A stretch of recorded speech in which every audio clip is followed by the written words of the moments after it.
been buzzing these videos out lately, but I had bought another orchid about 3 weeks ago now for my lampshade. I have 2 of these, and I had already potted one in the other pot, and I wanted to do this one, and then I thought I'd show you because 3 weeks ago I had decided that this one would look nice in the pot, and I decided that I would just drop pot it. I was really busy canning and doing tomatoes, and so I decided to drop pot it.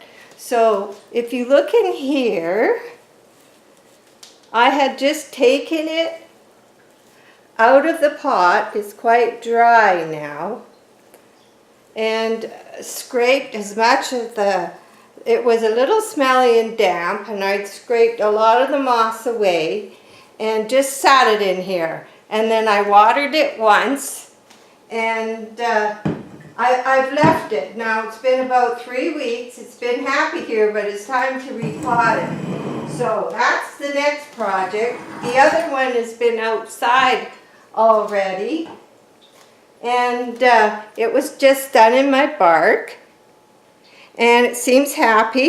It never suffered too much. The leaves are pretty good, and I thought, oh, they're going to both look nice. They're a similar size orchid, and they'll make a nice pair. So let's have a look at this. And if you're saying, oh, can I actually repot an orchid when it's in bloom? Yes, you can. I have done it so many times. If you're gentle and if you're lucky, there's not too much roots. If there's a lot of roots you end up cutting off, I found it does affect the flowers more. But if the roots are in fairly good shape, then I found the flowers, they don't really suffer that much. So I did drop pot it. It's been waiting till I've had time, and now that the big project is done, I've got time. So I save all this for my compost for the garden. So I could take the spike that's holding the metal that's holding the spike, but I'm not going to bother. I'm just going to leave it and try to work it in with the stuff. It does smell a little, even though it's dry, I notice it's kind of a moldy smell you might smell in a room that had been damp for a long time. So I would say that it hasn't been good. There's always in the center quite a hard lump. I think it's the original piece they start out with. And I find that the roots that are the healthiest are usually the ones on the outside, not the ones on the inside. In fact, there's only a few roots on the outside. Some of them I'll cut off. Some I'll leave. Well, this one is green on the end, but pretty bad and broken up here. And I hate to take them off. You just never know what you're going to find until you open it up. And I thought this one was in better shape in the roots than it is, but I was attracted to this one because it was a similar size to the other one. It has very nice aerial roots. It has this one's been snapped off at one time, 3 healthy new ones. So I think that'll probably save it from this. And this is why I don't use moss myself. If you're accustomed to it, you're used to how it does, and you're somewhere dry, it's probably better. But I'm going to show you a close-up as soon as I get this out, and we'll take some of these roots off. Okay, this will go in the compost, and I'll kind of show you. So if you're you've got one that you want to just repot, you've just bought it. So this is an average of what they look like. I'll be snipping this one. And this is just dry and no good. I'll be taking that off. Some of these are okay, but some of them, this is just, and there's the hair that's inside. Some people just pull this away and they leave these to help, if you're really short of roots and to help them cling in the pot, people will pull them away and just leave this dry string to help hold them in the pot. You see there's quite a bit of damage inside. The ones that were healthiest were definitely out. There's a nice aerial root in here and another one in here. And there's some nice ones that were outside here. So the ones that were inside were not that happy. And I say they weren't that happy because they just weren't getting any air. That this was so compacted. There was no hope. There was no hope of this lasting much longer. And like I say, you notice a distinct smell. So I'm just that'll go out to my compost. I got a compost bin that kind of opens up right beside my sink. So there, I'll be tidy today. And I will rinse this out. I've been soaking just bark for 24 hours because I did find a place where I could get bark. And I've even been contemplating, we have so many woods here and lots of dead old trees laying on the ground, and I've been contemplating picking my own and sterilizing it myself. Not that this was expensive, but it would be exercise for me too. So we have our pot ready, but we have to cut off those bad roots. Now, I sterilize my cutting scissors with the rubbing alcohol. Then I put it over my gas stove under the flame. So I know for sure we're good. So I have my bark, and this is still the scrapings when I emptied the Bach Schultz's potting mix for orchids that settled to the bottom in one of the videos I showed you where I separated it. So I've soaked this in water too, and I put a sprinkle in of this when I put the bark in. Okay, so let's get these roots off. Not impressed. But this is typical. We have so little choice here. I wish we could, someday I'm just going to have to take a holiday and go to an orchid show and see all the different kinds, and then, oh boy, I better be rich that day, I'm sure. I'll have to send my husband off to look at men's stuff somewhere. Okay, but, okay, let's see what should come off. This one here, it's dry. It's hopeless. We'll take that off. Oh, even higher, I see it's not good. We'll take it a little, there we go. Okay. And this is part of the same one. And if they're slimy, gooey, dry as a bone, lots of black things, take them out. Take them out. Mine, if I repot, and they're ones I repotted, I find the roots are a lot healthier, and I haven't had to cut so much off, and I haven't had droopy flowers in the end, but I don't want to take a chance with these.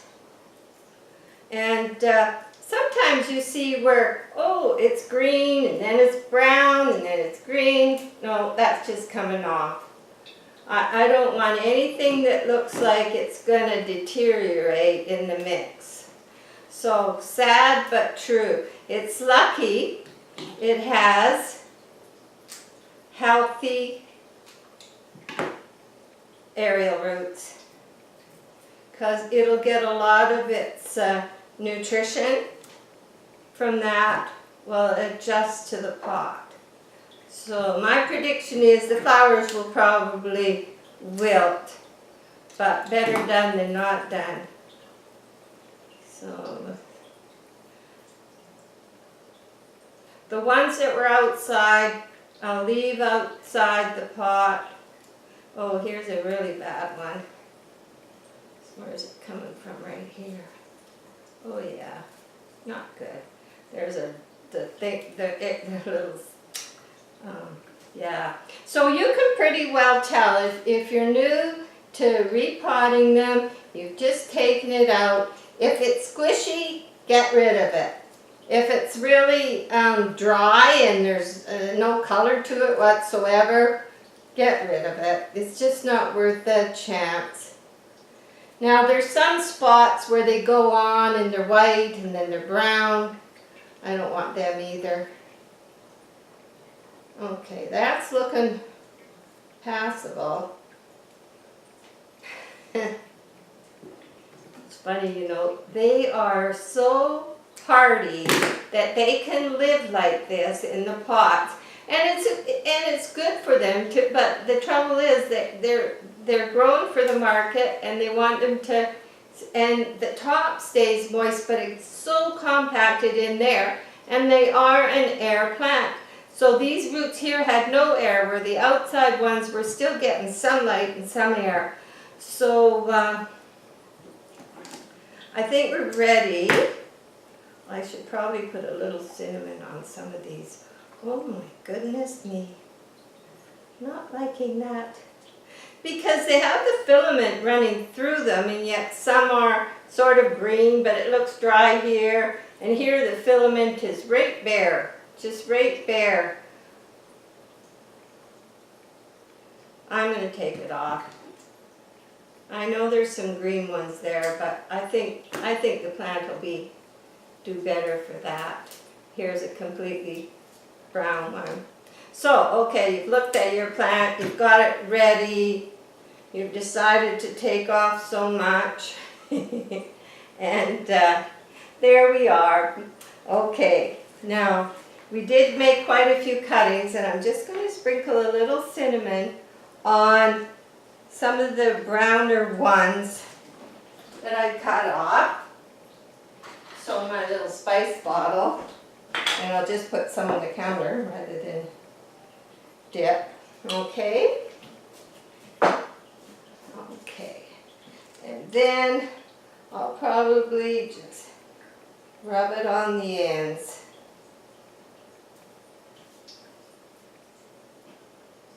So we are still scorching here. The long range weather is no sign of rain till September the 18th. One day we're smoked in, one day we're clear and sort of lightly smoky, but hot, hot, hot. So, okay, there's the doctoring done, and I'm going to be happy with that. And this is one reason why, when you pot up your plant, that you do not want to overwater it for the first few weeks that it is put in new media. And it's also one reason why you want, for sure, this bark to be moist, because what happens, it's so dry that if you did it in the dry potting mix, what would happen was the water, even if you ran it through for quite a while, it would just float right off the bark, and it would not do any good. So this way it's soaked long enough that there shouldn't be a problem that way. But when what I'll be doing, because rather than keep these moist where they gotta heal and dry off, you don't want to overwater it. You think, oh, it's drying out, but mist everything you can here, not the flowers, but the leaves, the aerial roots especially, often, but not water more than your 2 days a week or what's normal for you. Do not water more than that. Because you think it's dry, but to heal, it's like if you have a scab. If you had a sore and it was forever wet, it would never heal. Where the orchid is the same way. If it's got to heal, it has to have some dryness so it will heal off. So basically what was in media is going to be in media, and the rest will be out. Well, I probably could have done a little more. I can always add some. I put it in a big pot with lots of water because it's quite dusty, and I don't want the dust and whatever is with it to be involved. So I make sure the dust all settles, but I see I should soak a little more. So I can do that. And this is more the sprinkling of them, and it's mostly charcoal and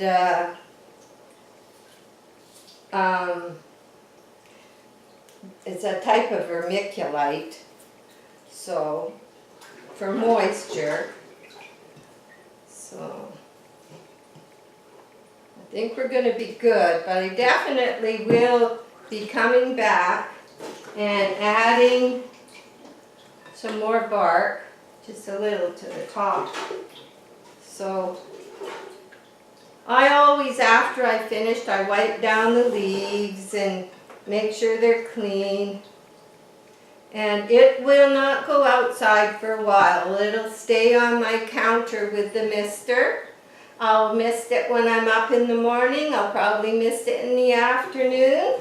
And that way I'm sure that it is happy. But there we go. I'll probably add another 1/2 inch of bark to the top so I could soak some more, and I'll do that tomorrow. But now we'll see. I'll let you know, but I wouldn't be surprised. Like when I repotted mine, I never lost flowers, sometimes 1 or 2 at the most. But I think this has been a shock, but it does have its aerial roots. So it'll get watered on the same watering day as the ones outside. No more. I'm not going to say, oh, it's dry, it looks dry. I'm not worried about what's happening in the pot. I know it's in good media. There's the aerial roots. I'll be spraying them. So if you've just repotted one and you found that there's damage, this is what you do. And I'm sure it'll be nice and healthy. I love the healthy leaves. But I think most of this plant is alive because of the wonderful aerial roots. 2 between the leaves here and this one and some others here. This is what's been keeping this alive. So don't cut off your aerial roots. And this was just a quick video, and just for those that might have just purchased one and still not sure what they should do. But I'm glad to have you subscribing. I'm glad that you came to visit me, and hope you'll come again.